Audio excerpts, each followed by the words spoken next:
Ian, So we got the Analog Mega Sg coming out. That's right. It's going to be the HD Genesis FPGA console that you are super excited for, and I'll probably get one as well. The Super NT over there is fantastic. yeah, They're works of arts. they're great units. So the Total unit, absolute unit. The exciting news coming out about the Mega SG right now is they're going to include a digital copy right on the system of a game called Hardcore. They're going to be calling it, I believe, Ultra Core for copyright reasons or something like that. Ultra Core? Ultra Core. Ultra Core. Ultra Core. We actually discussed this, I don't even know how long ago, a year ago. Really? Yeah, we talked about Hardcore. It was a Genesis game that was unreleased from 1994. It was almost entirely finished, and it was done by DICE. We did talk about this. Yes, we did. And so looks cool. yeah, it does. It's a Turrican style run and gun shooter. It's the type they some people call Euro style run and gun shooter.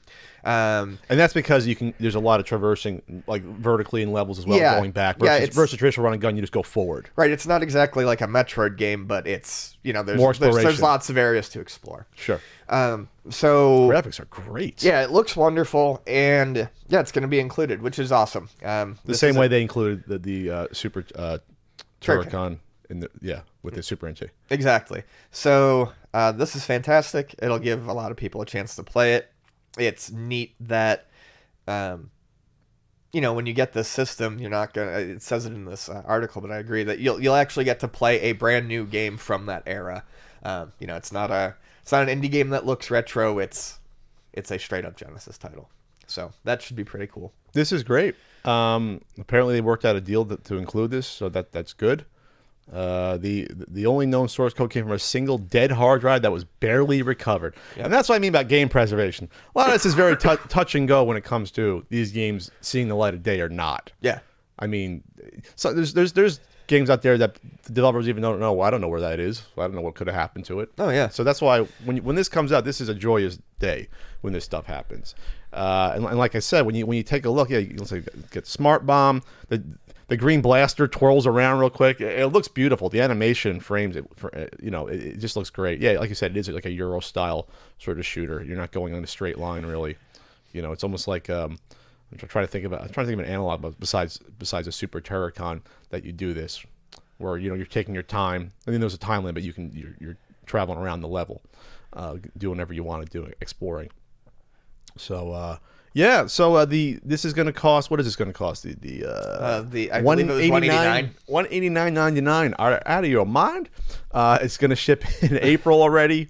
Wow, and this is I think it's gonna sell well.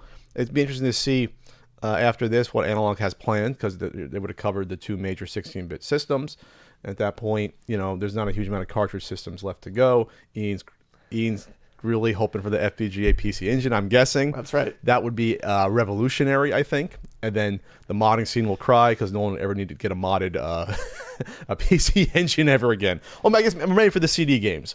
Maybe they'll figure that out. Well, that's what I'm like, maybe they'll figure out. Maybe they'll say, hey, you can just plug in a USB, DVD drive or something, or CD drive. Maybe they'll just have that capability. Oh, that would be simple. Wouldn't that be spiffy? I don't see why they wouldn't. You're just loading the data from somewhere. Yeah. Into RAM, right?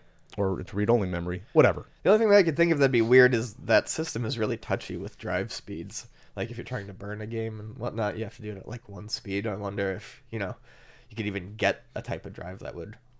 Well, I'm just talking about using a drive to play the real software still. Sure. And load it up. Yeah. That's all. Right. You're talking about playing a burned game on. I'm talking about like. Is the system touchy to the speed of the drive? Like, would you need a drive of that sort for that era? They'll figure it out. Come on. People are smart. Kev Trish is a genius. He'll figure it out. That's small potatoes. All right. Anything else to add? No. So it's Ultra Core due to licensing reasons. So there you go. It's a 25-year-old game that we are now seeing that was lost before.